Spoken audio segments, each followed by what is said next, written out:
The Oatmeal presented a Venn diagram on its page once comparing World War Z the film versus World War Z the book, the overlap of which was labeled, "Has the title World War Z?" While this is an exaggeration, it is only a slight one. A few things here and there can be tied to the events from the novel, but overall the film is essentially as comparable to the novel the way a vampire is comparable to a zombie. So if your only experience is the film, this is going to be as different for you as those who have no experience with either. World War Z is the tale of a worldwide zombie uprising, presented as a series of interviews with survivors of the events after the threat has been, overall dealt with. It's part of a UN after-action report that the fictional narrator felt needed to be shared intact rather than boiled down to cold, hard facts. Likewise, the book itself is more than just the terror of a zombie apocalypse, which has dominated mass media of all types for over a decade, some arguing that it's gotten to the point of overexposure. But that is why perhaps World War Z is the high watermark of that, because while it does not minimize the horrifying threat that zombies pose in this subgenre, it presents as human a look as it is possible, from a variety of perspectives and opinions, and with various subtext. I'll be scratching the surface with this multi-part look at this book. On the off chance that you're unfamiliar, the zombie, at least as presented in this book, is a reanimated human corpse, incapable of thought except that it must eat, and it is a carnivore, especially when it comes to human beings. The only way to stop a zombie, since it's already dead, is to destroy the brain in some way. Blunt objects, bullets, reality TV.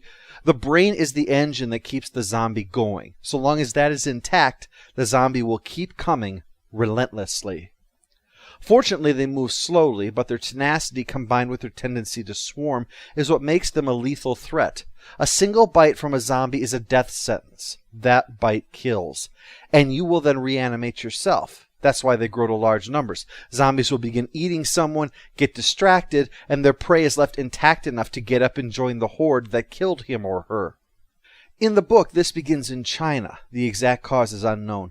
We learn of one case from a doctor who treats a boy bitten while swimming through a city that had been submerged by the construction of Three Gorge Dam. While he's the patient zero for this little area, we learn from the response of the doctor's friend in the government that this isn't the first instance of this, so the precise cause is a mystery. We do know that it spreads, though, through several other tales. One is that of a smuggler who branches out into helping refugees escape from China, thanks to corrupt officials and border guards who allow this to happen. Eventually realizing that he's letting infected people flee the country, and yet he keeps it up. Another is from a Canadian soldier whose group was going after drug dealers, only to come across the remains of some attack by zombies. This could have been started by refugees that had turned, or by zombies who had wandered beyond the Chinese borders by now. But the poor soldier who barely survives an encounter with the only intact zombie in the area is dismissed by his superiors as just being sick. But the most unexpected and revolting other way that it spreads is revealed by a surgeon in Brazil who performs black market transplants. He puts in a special heart. The patient has a rare condition where the internal organs are mirror images of what they should be, and the heart comes from China. Not long after the operation, the patient dies, reanimates, and chows down on his own doctor before the surgeon finally puts him down. The events are covered up by corrupt police who deal with the remains and explain away events to eyewitnesses. We're not directly told, but we can guess what happened here. The bite victims were rounded up in China and euthanized to prevent them from turning and possibly escaping to attack people, but corrupt officials who likely weren't aware of the danger, or perhaps didn't care, harvested the organs from these victims who were contaminated but not reanimated, and sent them off, so that a single zombie was now infecting a dozen people all over the world. It's a gift that keeps on oozing. A large-scale outbreak finally occurs in Cape Town, South Africa, and in the wake of that, an Israeli intelligence expert started putting the pieces together thanks to his country's experience with, having a shitload of bad things happen to Jews over the years. The idea of the 10th man.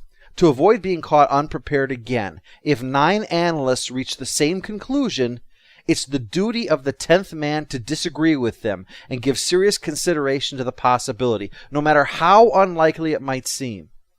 The work ultimately leads to a report distributed to world leaders, along with the announcement that Israel was imposing a voluntary quarantine inside of a huge walled area of their country, along with people who met certain requirements, including some Palestinians, which causes such resentment that Israel winds up with a civil war on its hands. But what about the United States? We get a look at events leading up to that through a number of different perspectives. A CIA agent, a high-ranking member of the military, and the White House Chief of Staff, each with somewhat similar tales. Lack of resources, lack of manpower. The agent was dismissed for wanting to waste time looking into it. The military put together a multi-phase plan which never got to the second phase because that part was too expensive, and America was still too war-weary from events in Iraq and Afghanistan to try to get more bodies in uniforms.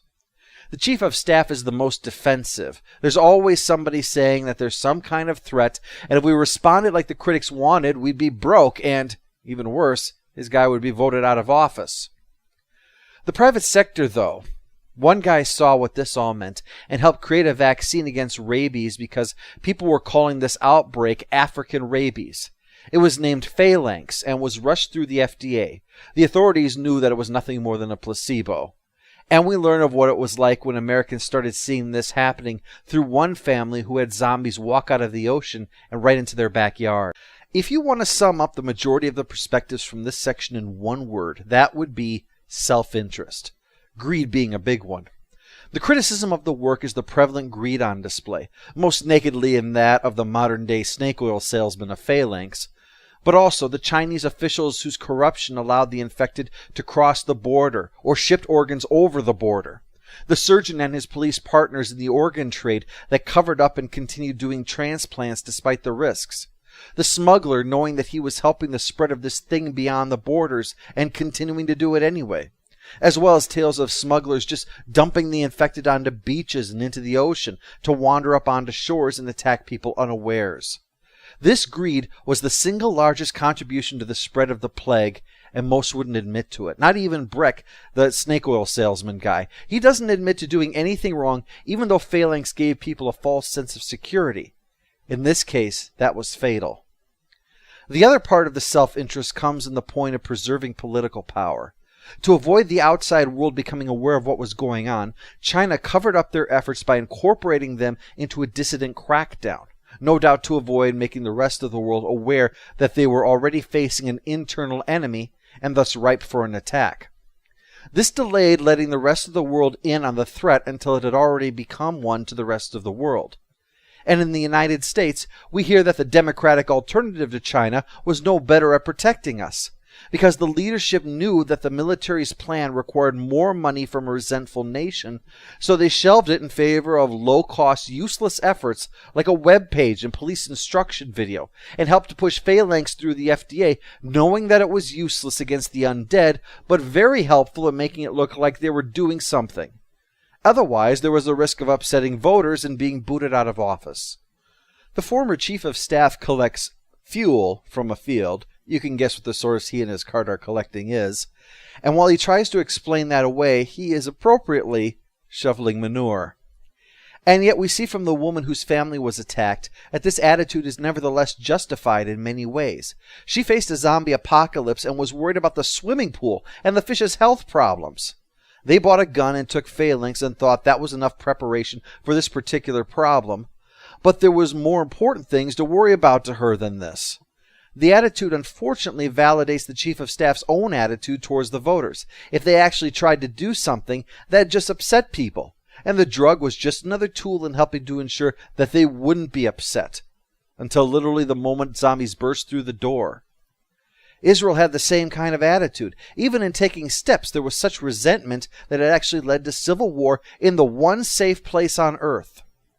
So while the story is about dark, twisted humans rising up to destroy the world, we discover that the dark and twisted aspects of human nature are what allows this to get out of control in the first place. Next time, I'll continue my look as the problem becomes undeniable with the Great Panic.